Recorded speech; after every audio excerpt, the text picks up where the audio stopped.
How's it going, guys? I'm Connor from Running Warehouse. Today we are out at the track. I'm here with my HOKA Aggie teammates and we are testing track spikes. Now, this is one of my favorite times of the year because we are heading into track season, gearing up, and there are so many track spikes currently on the market. Two new additions from HOKA are going to be the Cielo X LD and the MD. These spikes are brand new, but we're looking into the future. These spikes don't just appear overnight. It takes a lot of testing, feedback to get it right to the perfect specs of the elite athlete. We're going to head out for a warm-up and come back to give you the full testing process.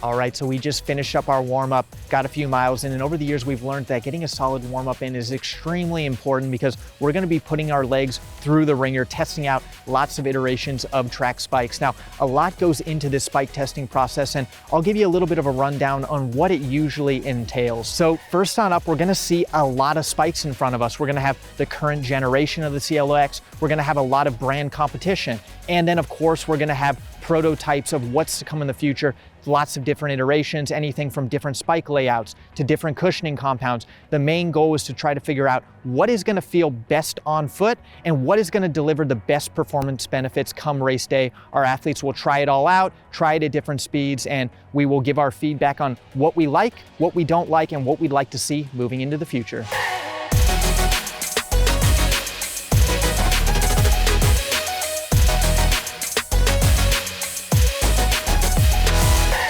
All right, so we just finished up our spike testing. I'm here with Craig Huff.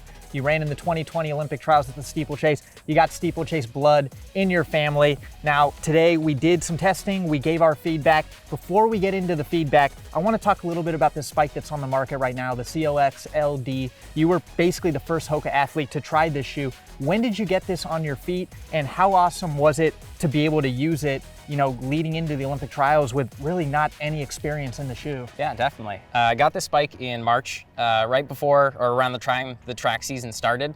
So it was really exciting to get this new spike and get to test it out and see how I could push myself and hopefully get a trials qualifier this track season. Now, you wore lots of track spikes in your college career. We tested out spikes kind of leading into the season, and you got this spike on your feet, and I know this was your favorite spike specifically for the steeplechase. Can you tell me some of the benefits you enjoyed in this spike and why it did lead to a huge breakthrough season this year? Definitely. So you start with the bottom of the shoe. You've got a carbon fiber plate in it, which right there is going to just give you energy return for the entire race. Every time you push off, every time you land, you're going straight out of that jump and you're just pushing past the competition.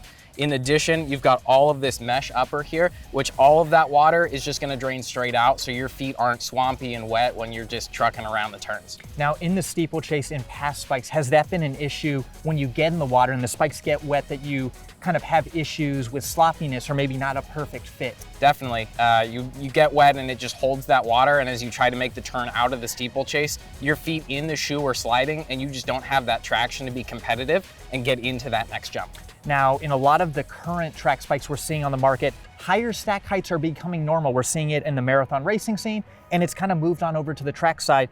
This isn't necessarily a maxed out cushioning, but there is a good amount of cushioning underfoot. Can you talk about why you liked that kind of blend of a little bit of cushioning, but still being fairly nimble, especially in the steeple pit? Yeah, it gives you the perfect amount of when you push off, you can use your heel to make that jump and not feel like you're smashing your heel into the ground. And then the same thing when you land, you go on your toes and your next foot kind of steps down. It's that perfect balance between not feeling like I'm gonna fall over when I land, but still being able to protect my feet. Last thing I want to talk about before we get into the fun stuff, but traction. Traction's obviously a big part of the steeplechase. Can you tell us what you liked about this shoe and what made it good for anything from jumps to just landing on those barriers, from a spike perspective and some of these extra traction benefits? Definitely. I think it does a really good job of balancing on track and off track. So when you hit those barriers, you're not going to slide off of those. You've got the perfect 4 spike placement, so no matter how your foot hits that barrier, you're going to be able to push off of it without having to worry about sliding. And then the same thing on the track and the turns. You've got all of these ridges on the outside there that even if the spike doesn't grip, you're still going to make those turns smooth. Yeah. Well, I know you've been wearing this spike quite a bit. I just got it on my feet recently, so I've started to test it out, getting used to it. But now we're looking into the future. We tested out spikes today. We tested quite a bit of variety, different foams, different traction. The question I have for you is, now that we've kind of seen this shoe, it's performing really well. How do we make it better? What are you looking for in your next track spike? I think something that's slightly more aggressive for the steeple, and that's specifically a steeple spike. I understand a 10K wants this 4 spike plate. If I could get something more aggressive for a steeple and maybe with a more responsive foam, but still keeping that low stack height, that would be the ideal steeple shoe. I think on the upper, you've got it right with the drainage. You've got a light tongue. You don't have a lot of cushioning or extraneous material, and that keeps it really lightweight and dry for the steeple. Well, Craig, I'm glad you brought up the responsiveness, because that's a hot topic right now with foam compounds, and each year we're going to see foams continue to get lighter and more responsive. Today we took a little bit of a step into the future, and I think we're both excited for what's to come from HOKA. But right now we have the Cielo X LD and MD, and both of these shoes are fantastic options. They helped you get from a good college runner to competing with the best runners in the country. I know you enjoy it for the steeplechase and feel like it maybe is potentially the best steeplechase shoe on the market, but it is a fantastic long distance shoe. Can be used from anything from the mile to the 10K. Amazing options. If you're looking to go down in distance, want something really aggressive for the 800 or the mile, obviously the MD is going to be a great choice. I know you kind of have talked about wanting a little bit of a blend of both for the steeplechase, and I think that's a very interesting option. We gave our feedback, and now we just got to see what comes to market over the next year or two from HOKA. If you're looking to get the HOKA Cielo X LD or MD on your own feet, they're available now here at Running Warehouse.